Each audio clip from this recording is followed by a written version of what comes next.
All right. This is going to be an interesting game.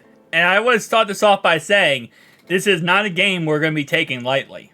This is not a game we go in here thinking that, okay, we beat the 49ers, we beat the Bills, we are the top dog. This is a very, very tough opponent.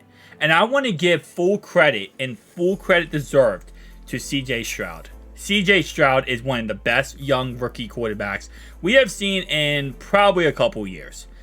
And he is looking absolutely outrageously good. So, going into this game, this is not like, oh, you're going against a rookie. We're going against a rookie who could be rookie of the year, potentially, right? So, we got to kind of go in it with that glance, with that eye, right? Now, there's a lot of injuries in this game going into this game. For us, we have obviously Sam Hubbard right now who's injured. We have Cam Taylor-Britt, who's full participant practice, should be good. We also have T. Higgins. We also have Jamar Chase. We have our injuries, and then they have their injury list, which is the equivalent of a 7-page article. So, just a little key tip here. You see all these red marks here? These are all injuries, guys, for them. These are all injuries for their team. Like, their defense is just like freaking, what's it called? Rudolph the Red-Nosed Reindeer. Like, this is guiding Santa's sleigh tonight, guys, is this red dots on their team. Because they have a lot of players injured. Now, will all these players be out? No. Majority of these players probably will end up playing. I'm sorry. I can't talk right now. Will end up playing. And if they do play, okay, but they might be on limited snap counts. They might not be 100%. They have a lot of players going into this game. This is not 100% the Texans that, they have played throughout the year and been so amazing.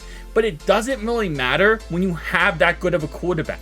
And you can see right here. So, for example, yes, Robert Woods is one of their best receivers on the team. He does have injury right now. Tank Dell, or Nathan Dell, I just kind of found out his actual name is Nathal Dell. But anyway, though, Tank Dell had 112 yards and 2 touchdowns last week.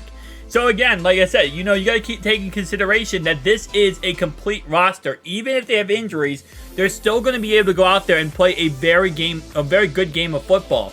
So we can't take anything light going into this game. Now, ESPN gives us a 65.3% chance to win this game. And I'll be honest with you, I think we will win this game.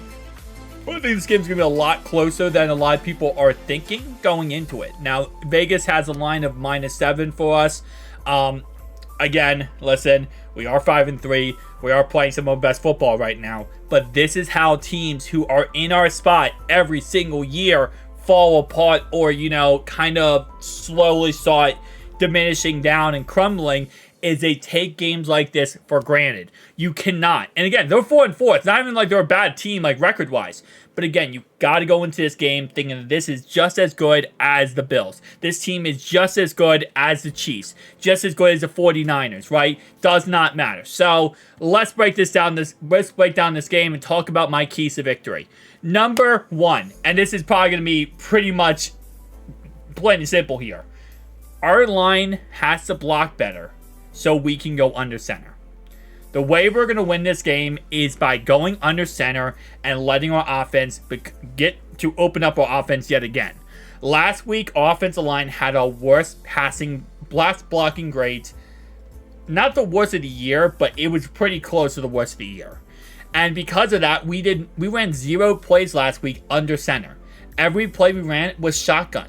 And you become very predictable, very easy to stop. In the second half, we scored 3 points. Well, yes, I love the fact we started off, fast, 21 points in the first half. We scored 3 points in the second half. We can't do that. You cannot go into a game and score 21 points in the first half and never score again. It's what we did against Seattle. And it wasn't for our defense, yet again, back-to-back games here, really stepping up and, pretty much winning us these games, we would not be able to win these games. We can't keep doing that. And a lot of it comes down to simply just running under center, running different plays, and keeping the defense off balance. That's the best way we can go about this game, is make it so that we are the least predictable team in human existence. And at the end of the day, that's easier said than done. We did that versus the 49ers actually very, very well. And it's going to come down to our offensive line and our line blocking correctly throughout this game and shutting down their defense. Now, I do realize that the Buffalo Bills did blitz us at a very high amount.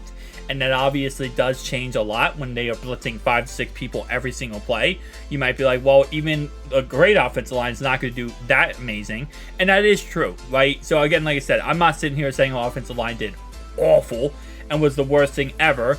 But I will say they definitely struggled very much. And at the same time, I understand that. But we have to work better as a unit and execute better overall, to get a better game here and actually start scoring points in the second half. Because what seems like it's happening is the first half, we start off fast, everything's good. Second half, the other team makes their adjustments and they realize, wow, let's just blitz Burrow every single play and their offense is going to crumble and fall apart. And we saw last week with the Bucs versus Texans, CJ Stroud can come back and win these type of games. He can score with 30 seconds left on the clock. We cannot let that happen this week. Number 2 is actually going to be very important because we did this last week and we have to do it this week. And that's going to be control time of possession. You have to control the clock in this game, okay? You got to look at the other side with CJ Stroud, and I know this is going to be a weird comparison. You got to look at it as if that's Peyton Manning, Tom Brady, Patrick Mahomes over there, right? Where the one way you beat quarterbacks like this, because CJ Stroud is obviously he's not there yet, okay? But he's getting up there. He is skyrocketing up the ranks right now. The way you stop and beat quarterbacks like this is you keep them on the sideline. Because guess what? They can't score points when they're on the sideline. That's just a fact of the matter race. And where you're going against a team who I believe has a really underrated offense, who can score points, who can put up points quickly, the way to beat them is to keep them on the sideline.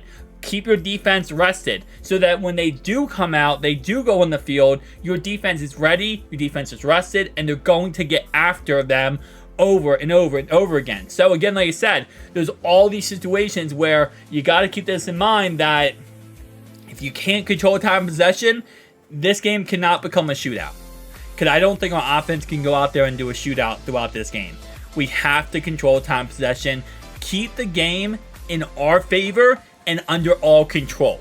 Last week, our momentum shift was awful. We had all the momentum in the first half. Second half, we led the momentum most of the second half.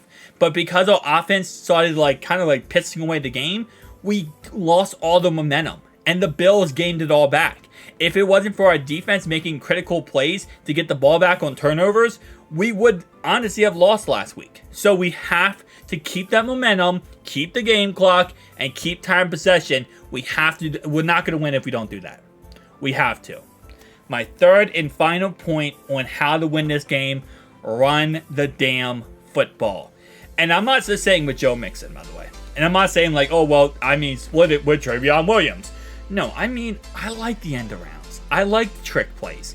I like the creativeness with running the football, not just to Joe Mixon, but maybe do an end around where you give it to Jamar Chase. And I know they have been trying to do that and it's been failing, but I feel like the reason why it's been failing is because they run it in a bad scenario.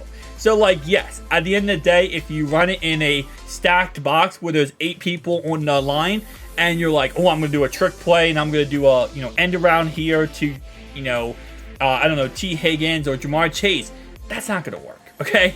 When they stack the box, when they have 8 guys in the box, you're going to get shut down when you do that. But if you do this, let's say, for example, early in the game and tighten a little bit throughout the game, kind of, sprinkling in, and they've done a good job, trying to disguise that a lot in the last couple weeks, but continue to do that. We need to get this run game popping. We need to get this run game going throughout the game. The best way to beat any defense, and they do have a very solid defense, is going to be by wearing them down and tiring them out. We already know going into this game, they have a lot of players on defense who are not 100% and who have some injuries. The best way to exploit that and go after that is to tire them out and make them have to sit on the sideline and not play because of the fact that we are, again, control time possession, running the ball, and controlling it all. Again, everything goes together, right? Everything all combines together to win this game. And I think that's always the best formula to ever talk about, like, what's the strategy in this game. Everything needs to connect together. It's like connect the dots, right? We have control time possession. We need to run under center more. Obviously, those two things intertwine with one another. The third thing, run the ball. If you run the ball, then you control time possession. You run the ball, the passing game opens. Passing game opens, then bam, you can run under center more. It all connects the dot here. This is honestly my only way I see us, winning this game is if we follow that philosophy, follow that strategy in this game. Now, I'm going to say only way because the way we could win is the way we've been winning, which is score 21 points in the first half, second half don't score a single point, but play great defense and shut them out. Which, again, we could do that, but it's going to be difficult. This is a great quarterback. And again, I'm not saying we haven't been playing great quarterbacks, don't get me wrong. Josh Allen is the third best quarterback in the NFL. Brock Purdy. See, I was a Brock Purdy hater before the season started, and then he started good, and now he's looking bad. So I'm just not even going to talk about it. You guys can tell me down below your opinions on Brock Purdy. But Geno Smith, he's got the shirt by the Ravens. Maybe we haven't played any good quarterbacks. No, I'm just kidding. We played Lamar Jackson. He's a good quarterback. As I was saying, though. This is probably one of the best quarterbacks we're going to be playing, this year outside of Josh Allen or Lamar Jackson. Is C.J. Stroud. He has speed to him. He has mobility to him. He can throw the ball wherever he wants. There's really no shutting this guy down other than keeping him off the field.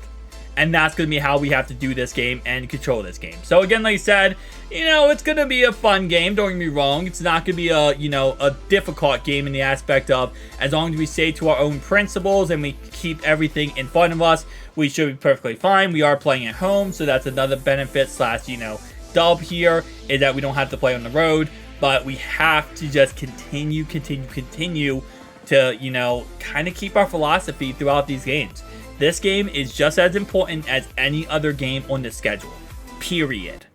Thank you guys for watching. I'll see you guys next one. Peace.